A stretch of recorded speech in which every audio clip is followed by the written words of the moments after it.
السلام عليكم ورحمة الله وبركاته. معكم ابراهيم العزب القديم. النهارده جات لي شوية عملات مطلوب فرزها. كان معه صديق ليا فقال لي شوفهم وشوف ايه اللي ينفع فيهم واركنهم لي على جنب.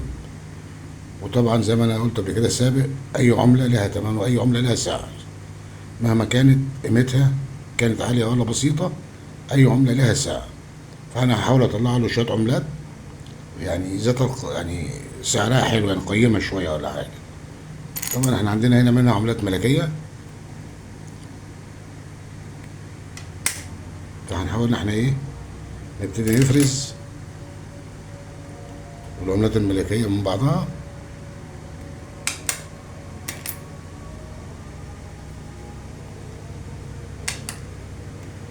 وان شاء الله اقول لكم سعرها ايه وماشية ازاي.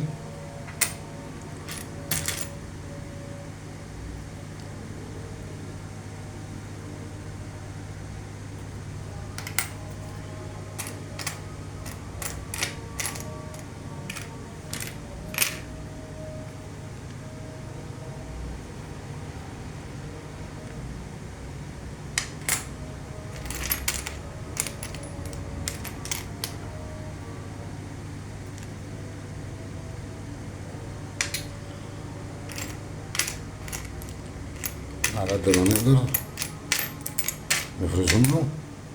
فيهم عملة روماني،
طبعا كل عملة من العملات اللي هي الملك فاروق والعملات دي برضو ليها قيمتها وليها سعرها.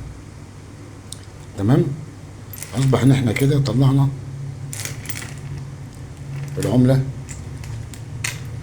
اللي ليها قيمة، ودول فيهم برضو عملات لهم قيمة برضو. بس انا بحب اوضح يعني حاجة حاجة عشان الناس تاخد بالها من العملات اللي احنا طلعناها ونشوف اسعارها ايه. يعني احنا طلعنا شويه دول طبعا لهم قيمتهم ولهم سعرهم طبعا.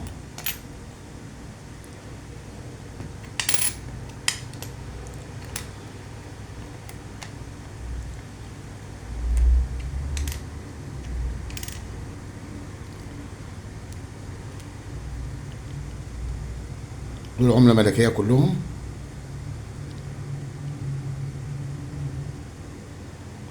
اللي احنا فرزناهم من دول برضو فيهم عملات تانية برضو قديمه، بس احنا بناخد جزء جزء لغايه ما ان شاء الله كده نعرفوا الدنيا ماشيه ازاي. وهقول لكم على اسعار العمله دي. وزي ما اتفقنا ميعاد بيع العملات شهر 10. هقول لكم على 3 اماكن بيتباعوا فين وبيجي امتى الخرير وباخدهم منكم بالظبط.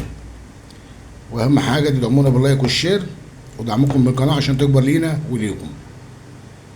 السلام عليكم ورحمه الله وبركاته.